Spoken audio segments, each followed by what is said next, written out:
Tariff जो अभी America ने लगाया है, तो टेक्सटाइल पे उस पर क्या इफेक्ट पड़ा है उसका। टैरिफ पहले जहां तक कि हमारे टेक्सटाइल के ऊपर बहुत ज़्यादा टैरिफ नहीं था। टैरिफ एक तरह का टैक्स होता है जो अमेरिकन गवर्नमेंट अमेरिका के पोर्ट पे लगाता है। जो वहां पे माल अगर किसी दूसरे कंट्री से आता है तो उस पर उतने % टैक्स लगता है।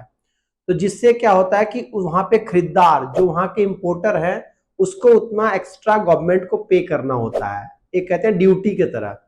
तो उसका टेक्सटाइल पे इफेक्ट यही पड़ा है कि पहले टेक्सटाइल में ड्यूटी बहुत कम था।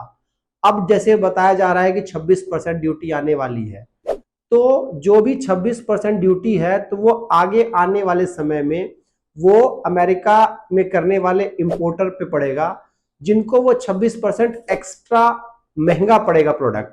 तो उनके लिए एक ही ऑप्शन होगा कि वो एमआरपी को बढ़ाएं और वो स्टोर पे सप्लाई करें। तो जब एमआरपी बढ़ेगा तो ऑलरेडी वो एमआरपी अमेरिका के अंदर रहने वाले जो लोग हैं उनके ऊपर पड़ेगा और उनके पॉकेट पे ये इफेक्ट पड़ेगा। तो फाइनली जो है ये टैरिफ से अमेरिकन जो है कंज्यूमर पे पड़ेगा। हाँ, जो बाकी कंट्री के जो सेल है उस पर इफेक्ट पड़ेगा कि उनका जो सेल है अब उनके प्रोडक्ट के हिसाब से वो अप एंड डाउन हो सकता है। तो जितनी कंट्री के ऊपर जितना ज्यादा टैरिफ लगेगा उनके प्रोडक्ट उतने महंगे होंगे और उनका उतना सेल कम होगा। तो ये पूरा का पूरा टैरिफ का एक रफली सिनेरियो है और फाइनल जब टैरिफ आएगा तो पता चलेगा कि अभी कितने का आएगा।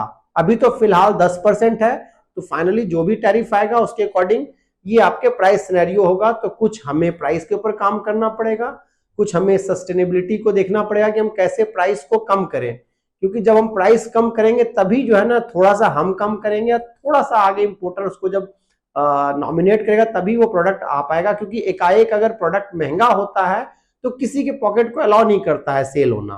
तो देखिए लेट्स सी आगे क्या होता है। तो ये था हमारा टैरिफ का एक पॉइंट। और भी टेक्सटाइल से नए पॉइंट्स के लिए जुड़े रहिए। तब तक के लिए जय हिंद, जय भारत।